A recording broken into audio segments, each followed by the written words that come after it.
ഇന്ന് നടക്കുന്ന ഇറാൻ-US ചർച്ചകൾ വരും ദിവസങ്ങളിൽ സ്വർണ്ണവിലയെ സ്വാധീനിക്കുന്ന പ്രധാന ഘടകമാണ്.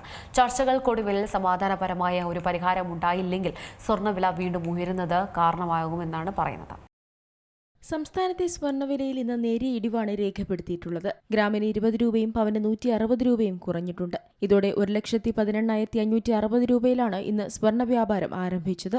1,18,720 രൂപയായിരുന്നു കഴിഞ്ഞ ദിവസത്തെ സ്വർണ്ണവില. ഫെബ്രുവരിയിൽ രേഖപ്പെടുത്തിയ ഏറ്റവും കൂടിയ നിരക്കായിരുന്നു ഇത്. US ഇറാൻ സംഘർഷഭീതിയും US ഫെഡ് പലിശ നിരക്ക് മാറ്റത്തിലെ അനിശ്ചിതാവസ്ഥയും കാരണം സുരക്ഷിത നിക്ഷേപമെന്ന നിലയിൽ സ്വർണം വാങ്ങുന്നവരുടെ എണ്ണം വർദ്ധിച്ചിട്ടുണ്ട്.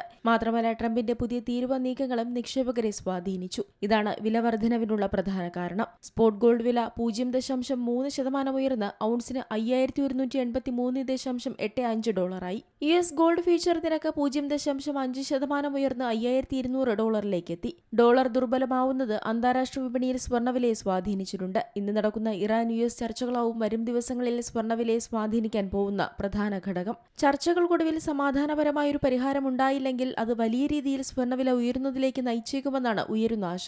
ഇതിനൊപ്പം തന്നെ ഫെഡറൽ റിസർവിന്റെ വായ്പാ നയം സംബന്ധിച്ച പ്രഖ്യാപനങ്ങളും സ്വർണ്ണവിലയെ സ്വാധീനിക്കും. ഫെഡറൽ റിസർവ് ഈ വർഷം 25 ബേസിക് പോയിന്റ് കുറവ് പലിശ നിരക്കിൽ വരുത്തുമെന്ന് കരുതുന്ന നിക്ഷേപകരുമുണ്ട്. പലിശ നിരക്ക് കുറയ്ക്കുന്നതുമായി ബന്ധപ്പെട്ട് കൂടുതൽ പ്രതികരണങ്ങൾ ഫെഡറൽ റിസർവിന്റെ ഭാഗത്തു നിന്നുണ്ടായാൽ അത് സ്വർണ്ണവില ഉയരുന്നതിലേക്ക് നയിച്ചേക്കും. Business desk, Zee Malayalam news. ഏറ്റവും പുതിയ വാർത്തകളും വിശേഷങ്ങളും വിരൽത്തുമ്പിലറിയാൻ സീ മലയാളം ന്യൂസ് എല്ലാ ഡിജിറ്റൽ പ്ലാറ്റ്ഫോമുകളിലും ലഭ്യം.